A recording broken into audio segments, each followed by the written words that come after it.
Đây là vị sư phó chủ nhà hôm nay hoàn tục mà biết là chạm bị sầm tay nó từng ốc lễ hoàn tục đôi chỉ bảo vị trí còn miền tục lồng bạc ra đây. Chào quý cô chú và anh chị, hôm nay em đã có mặt tại chùa Mỹ Á. Hôm nay trong chùa có làm lễ cho vị sư phó xuất chùa quý vị. Thì bà con Phật tử có đến đây để đãi cơm cho các sư trong ngày lễ xuất chùa của sư phó. Soạn sẵn là các mâm cho các vị sư quý vị.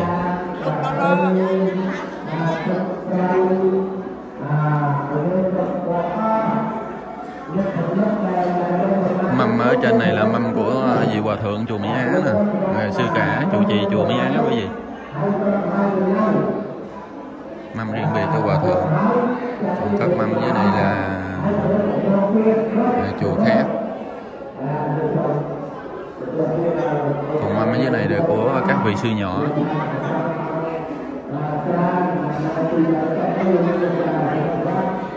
Phật tử tới rất đông.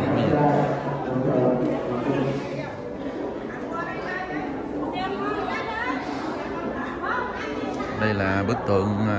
của vị hòa thượng chùa Mỹ Á. Bức tượng này được tạc ở bên Campuchia quý vị. Thì năm nay ngài đã được 71 tuổi. Hôm nay là ngày lễ sư phó chùa Mỹ Á xuất chùa.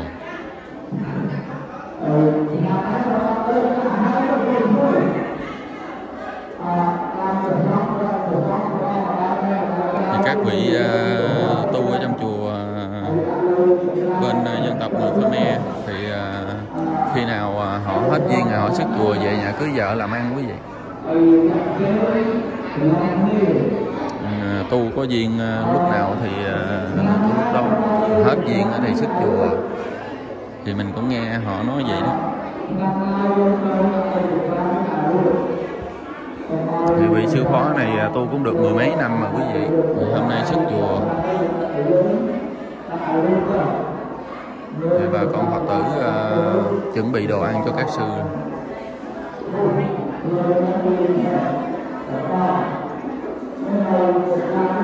Bên đây là phái Nam Tông đó quý vị, phái Nam Tông Khmer.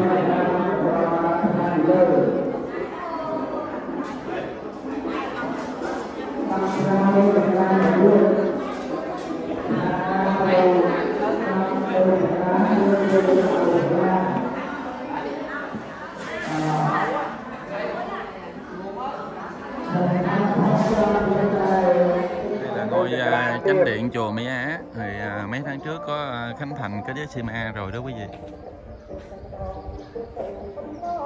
Chánh điện chùa Mỹ Á.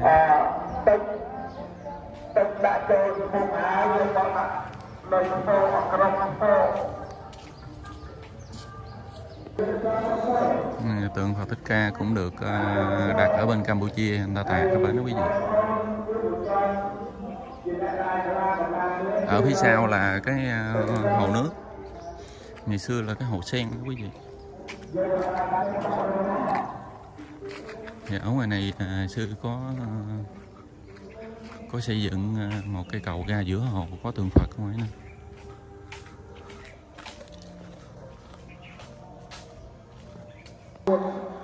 Đây là chỗ đường đi ra tượng Phật giữa hồ sen nè quý vị. Đây xung quanh đây hồ sen. Ở đây là chùa Mỹ Á nè quý vị, Mỹ Á ở gần chợ Chi Lăng, Tịnh Biên, An Giang.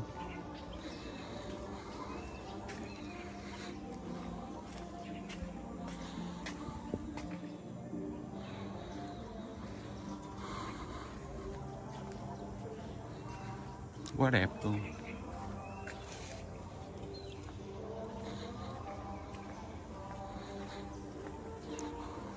Ở trong này có tượng Phật ngồi ở trên mình thần gắn Naga.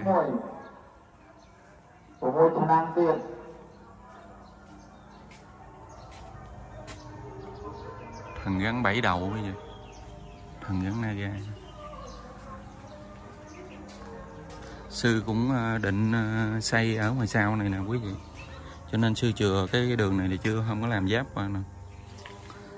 Xây dựng thẳng vào bên cái cổng luôn đó quý vị. Xây cái đường đi thẳng vào bển luôn. Giống như cái đường đi mới là mình đi vô chỗ tượng Phật vậy đó. Cũng làm hai gắn dài qua bển luôn. Sư chưa có kinh phí để làm. Sư mới có dự định làm thôi nhưng mà chưa có kinh phí. Cho nên sư đúc cái đuôi con rắn, thần rắn này rồi nè quý vị. Tới đó rồi đó. Khi nào làm cái đường đi thẳng vào bển đó thì người ta nối cái đuôi rắn này thẳng qua bên kia luôn, cái đầu để bên kia.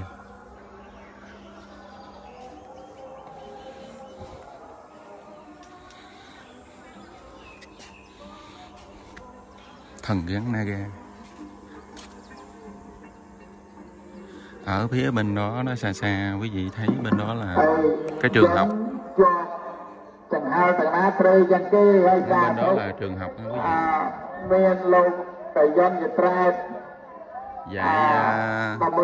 Dạy tiếng Khmer rồi tiếng Bali nữa.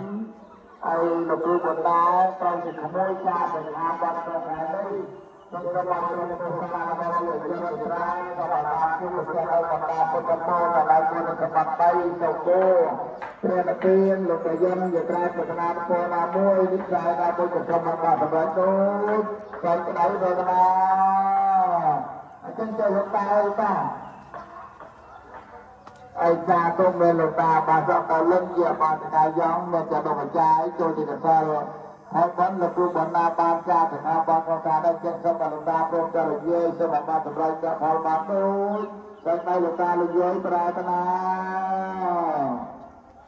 Hôm nay là ngày lễ xuất chùa của sư phó chùa Mỹ Á.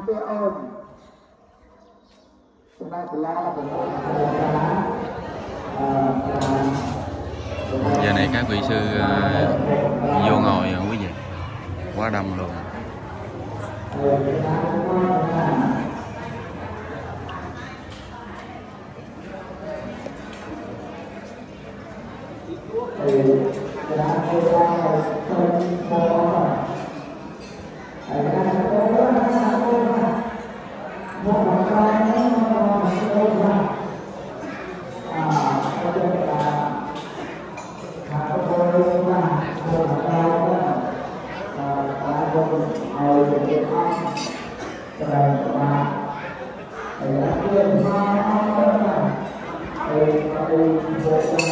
Hôm nay ngày lễ xuất chùa của sư phó chùa Mỹ Á quý vị, xuất chùa hoàn tục đó quý vị. Thì có mời rất nhiều chùa cùng Phật tử đến đây rất đông luôn.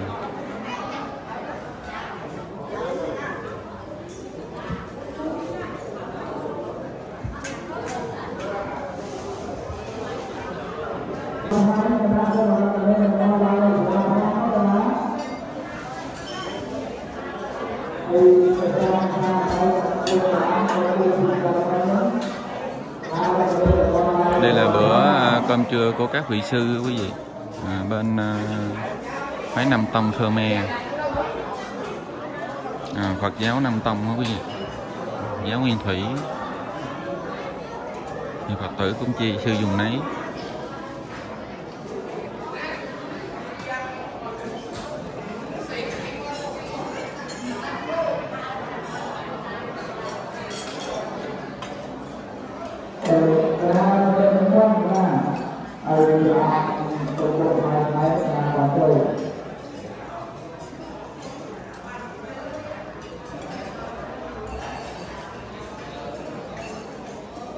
Đây là gì? Hòa thượng chùa Mỹ Á quý vị.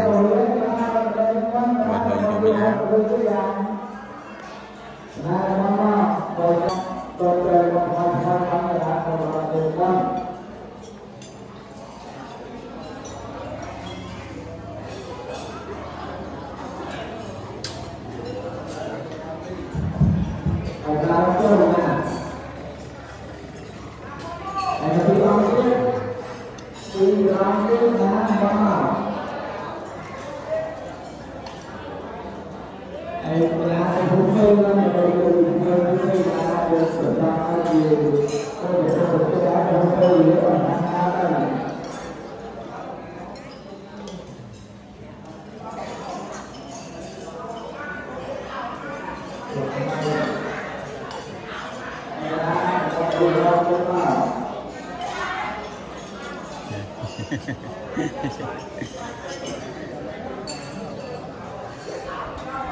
lòng hay cảm ơn thì là không về đi về ta cảm cả dáng bạn mà chơi luôn có rồi lên chụp một đại thuê đai rồi bỏ cừu cha trên hai bàn ngồi phía dưới này là các vị sư nhỏ, còn ở trên là sư bó và sư cả. đây có nâng spy đây có anh sáng chặt tay chỉ là hàng huyết bàn trên hai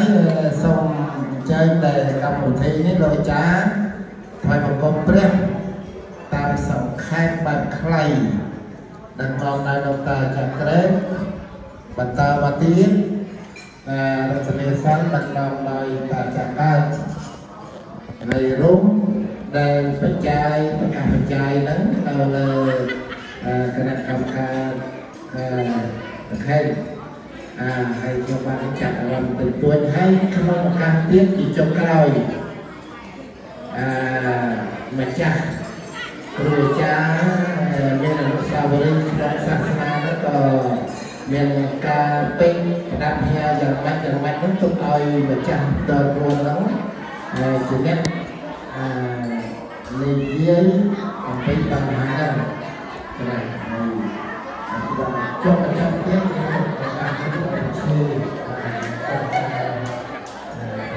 vị sư tới trễ.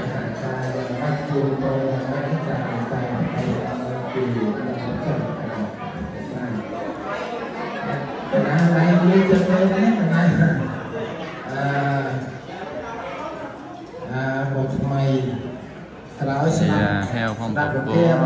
người Khmer thì các sư có hoàn tộc xuất chùa rồi quý vị thì mời các chùa khác thì các chùa khác có đi tiền cho, ví dụ như sư phó hôm nay xuất chùa thì các chùa khác lại đi tiền giúp đỡ cho sư ra ngoài số vốn để làm ăn đó quý vị. Tại vì trong thời gian tu mười mấy năm sư đâu có làm gì ra tiền, khi xuất chùa thì sư không có tiền,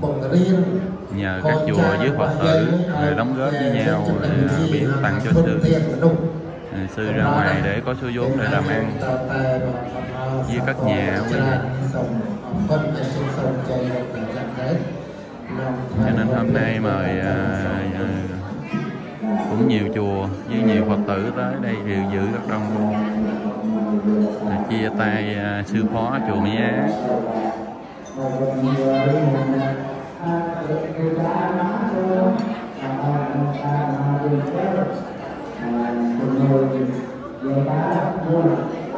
Thì bên người Khmer là vậy đó quý vị, ai muốn tu luôn thì tu, còn khi hết duyên thì họ hoàn tục, họ xuất chùa đi về nhà làm ăn, cưới vợ sinh con. Là phong tục tập quán của người Khmer.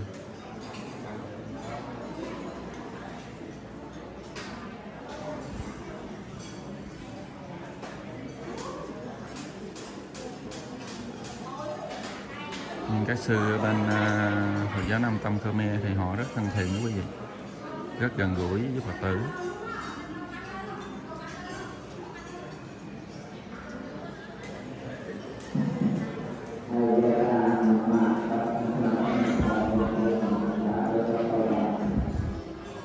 Thì các sư ở phía dưới này là sư nhỏ, bắt đầu Phật tử đọc kinh.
đó là cái mâm của vị Hòa Thượng chùa Mỹ Á quý vị. Còn kế bên đây thì sư cả chùa Rô, người sư cả chùa Mới, rồi các vị sư cả chùa khác đó quý vị, cũng nhiều chùa. Chị Vàng với là sư Phó, sư Nhỏ.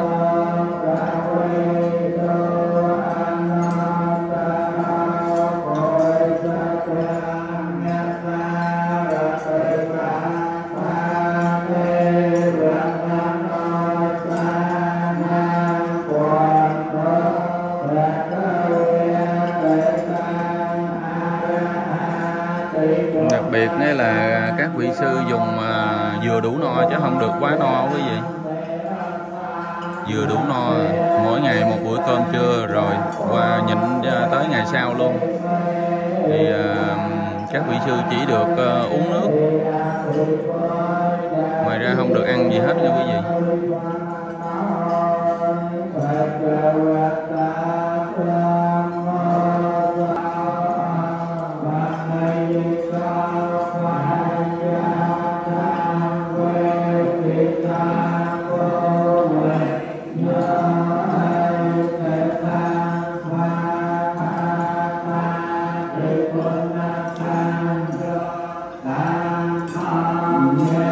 Hôm nay rất đông các vị sư luôn, 2, 4, 6, 8, 10, 16, 18,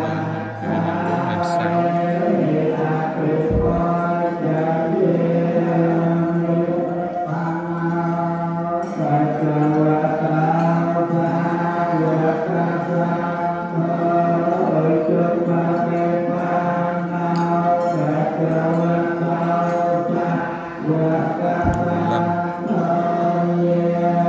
Mấy chục sư quý vị, mấy chục vị sư.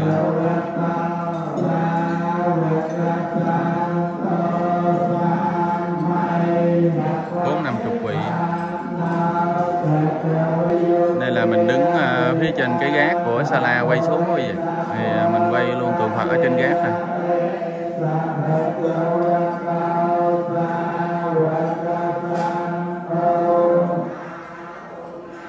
Tượng Phật đẹp quá đẹp.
Giờ này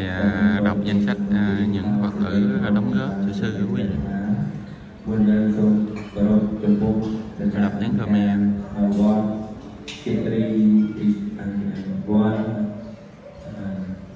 Con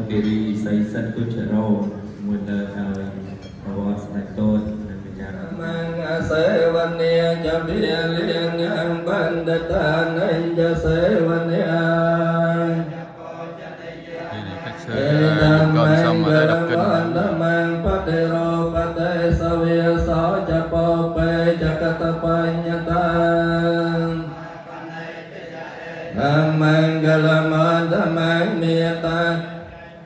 Panchavanaya jasase kata sophia sata jaya vicha etam mangalamang nang patatia rasa sangga anakola cakamanta etam mangalamata tiên này nên gia sangga anavai chia này kama này etam mangalamanta Japana jasanya mo apamanto jadhyamya soe tamanggalama tamangkirawa Utayata kalena thama savanang ne tamanggalama tamangkhantai jaso vichasata Yaicha tamanggalamo tamang tapo japriyamacariyan caraya saja nityasanang napiyana saja keriya tamang phata saloka dhyame hijantang yasanakapataya saukang virijang khemang Eta desa nika dua nisa pathama parajita sampatha saudhan kya chan Te sang manggala motaman desa kathwa pundaratanang ong Yang pundate chen Tania na san no pa dhave sampe tom kha vô pasamen no te sakan thua dhammaratana Pasamanyan dhamma te chen na sa tania na san no pa dhave sampe vya vô pasamen no te sakan thua Matamang barang au ne yang pa ne yang sang kate chen na sa tania Kia vô pasamen to te sape sata marisan damaran tang hiji watang yatang Lupakya niriyang pa pakamanta panyakama jaso katang tasma karaya kalayang yang nijiyang sambarang Loka semeng barina onde pa nainyan anicca watasangkarang Yen thwa nirai chan te sang vô pasoma sokha cherang vatayang kaya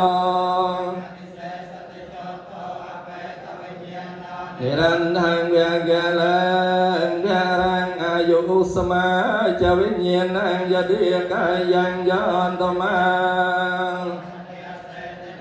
hàng về kia lên thà rằng lâu tất tiếng lại miền tân lễ nâng sơn chia đâm đỏ bình đại nhang xa cô cứ sâm ơn mình ê và mê vậy ta tân niang phê ta niang ô ba cá ba tê tiền đại tía vô tía di cá ô tư hỏi đại chạy thành đầu căn ba ra lâu hai đôi cho anh ấy chỉ tăng ba đi tăng to mà hàng khép ba mê và sa mê chan to vàm chân đại nia prantana ai tăng chân ai chỗ ai sâm rai phong đón nia ai ban chăm rồi riêng tiền chân sam bế po đenเราจะพวงโจลเป็นดังเนี่ยจันโตปันนรสอยธามณิโจเตรสอยธาพุงโนสอโดยกายมันเองสักใดปรารถนาจังพวงเอาสำไรบางทรงเอาจังไรจังพวงจังไรปลายใจเกิดทางเตสัมมาเราก็วิญญาสันโตทรงอ้อยรกจังพวงรบอนเนี่ยเจียสาสบายเต้าเมียเตภวะทวันตรายองเนี่ยหลายสกไข่ตีเกี่ยอยู่กับภวะทรงอ้อยเนี่ยเจียปกลเมียสักไลทรงเมียอายุเวงอภิเวียจันใสและสนัยจังวนเดียเมียวันทันอายุวันนาสกยังบาเลียงทอคือโพจังลายบุญประกาคืออายุมวยโพสมบูรณ์กายมวยสักใดศพมอยเนี่ยได้เมียสักใดอ่อนกายถวายบังคมดอนเปรียรัตนาตรายเชื่อประกาศใดหนึ่งเนี่ยได้เมียสักใดก็รองก้าวกระเมื่อใส่ละกุญเจียดามหรือได้จำรันดอยเวเกิดจากพระเจ้าจาเทวพุทธมโนสาวิยหายเจียเทวดาหรือมโนกรเมงบานตอนโนพิเวียสายดีสบายสมพรในจันได้เจียทลากนองเปรียรัตนาตรายนอสำเร็จโจเจียพังสำเร็จโจเจียพังสำเร็จยมสัมเปโรกามเยสัมปาจิวันนาเดชกามนุญญาโพจนังสัมเปรปันโตธรรมเจตสัพเพให้ประสานทรงใจคณะกรรมการเพื่อแข่งนำใบลานสองวันที่ตามสังเกตตามไปวันนี้เราจบกลอยนั้นดูวันนั้นจีจบกลอยวันที่ได้จีจบกลอยให้ส่งขอบคุณประเทศยุทธอกค้างสัตว์สลอนลุ้มโดยสารในสัตว์โลกนั้นดำเนินสัตย์ที่ประกาศตีปีอัปปมาเต็นนั่งสัตว์สลอนสมบัติลอยใจในมันไม่ประหายประกาศตีใบวีเดียเยนตัวขมาจติสัตว์สลอนตุกสาการของสเปียมประกาศตีบนปัญญาอย่าปารามาจติสัตว์สลอนมันตอนบอลสดอัดยังสัตว์โลกนอกบอลสดบ้านโดยสารในสัตว์โลกนั้นดำเนินปัญญา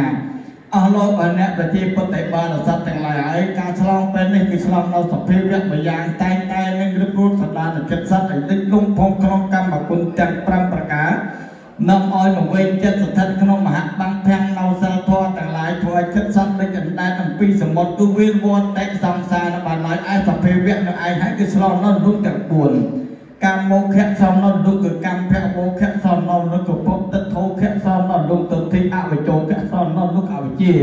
การฉลองแบบนี้คือฉลองเราจัดมัชฌะระยะคือสิ่งใดกับนั่งฟัดชวายแต่ในขั้นสันดานคือมัชฌะในทางการสร้างสายมันการใส่ละให้ในหายสมเด็จเจ้าพุทธบาทต่างหลายตั้งจัดโน้อันมันมองอันใบฉลองในกองบอลโดยจิตตัวโลกอาจารย์ปีโบราณโลกบาลต่อซีพัฒนาการตุกเมากับยันบานเคยทราบรอยยกเป็นปีแต่เลยลงไม่เป็นจังก่อไอ้ปีมือดับปีมือดับตึกแทนมาด่าไอ้ปีดับปีนกคือที่จำลองตึกจัดอัดสาวมังพบพร้อมประไปเมื่อเราไว้ที่มันเดินเราบอกลายนกคือจำเลยเจอมุมุดโทตาประพุทธเดกาไอ้ตึกแทนมาด่าเป็นโดยจัดตึกกระซ่ากำลังตรำจบมหาเต้ ai ăn co hay là cha thấy ăn cha tiếp đêm thôi chụp hình đây ai co tiếp đôi chụp tao cái thiệt là bọn nhiệt nhôm tại mẹ để nặng hại luôn bôi chi rồi ro xong rồi phải chạy pin pin từ lên phải đây mình ai nó mà lai mình đang mình chấp nhâmประกาศนาcho ba cả sông ai chăng aiจะtăng khắp bằng mây vạ sông ai chọn tổ sông ai ao lô và nè bật chi bật tệ ba là từng lái nữa là gì chúng ta ở cái này mình chặt nam tiên bật tệ mình đóng băng lần là sự tệ xanh nhã là môi cho lòng băng là xa thu nước cái đường chặt ở mò bành mình vật cầu bay về hào mình làm mà phiền đấu ông thà đây là vị sư phó chủ nhà hôm nay hoàn tục mà phiền nó chạm bị sầm tay nó tận óc lễ hoàn tục chứ đôi khi bảo vị trí còn miền tục đồng bạc ra đây phiền rừng mò rồi bảo vị trí còn miền tay cũng nọt đây bàn tay mình nghe sầm tay trên đây nhau mình nghe sầm tay trên tê cứ lẹ nào tục nông đi đôi mà lên lại mà chân nào bị cào non rồi bảo mình nung rừng mò bảo vệ tận đôi nam rồi buông nâng thêm ai ca đây là ai ca nó nào tầm này ai miền là na sau màu tầm này tầm nó của miền này trên mà thêm sông lên tầm cho hay mình hỏi về về trả tới sông sừng khai sông ọc quân nào tự chật vào vị trí đọc liền nên cả nào có bảo ông tụi bay mình ba châu ruộng có bảo nhà với trai mau châu ruộng nên cả nào có bảo ông tại châu ruộng luôn về ninh nên về hạ sản nặng sân nhiệt nhau vượt qua để sát cốc sự công vót sự công ven và mà cho rôm đông tí nít chân nhung cả na sông chuột po một đầu tiên từ sông bên sân po của số đây sẽ đây được gọi là sông tu sạc ba mấy chấm po ba mấy vót và lại mi sông chơi thay đại xa vượt qua để sát chúng nó chơi vót và lại mi nên vượt qua sát này này vót và ban cho rôm và cả na có bà ong sông ban sân đây sông sân đây chấm ra sựประธานสมบัตินาโปนาในสายงานกระทรวงการสมัยโดยสิ่งใดประธาน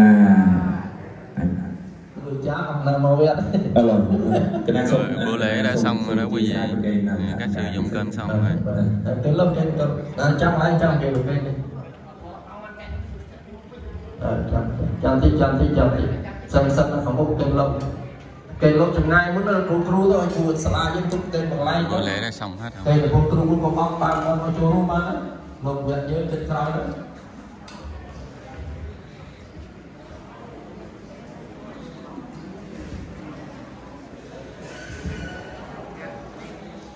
các sư dùng cơm xong các sư đi còn quý Phật tử ở lại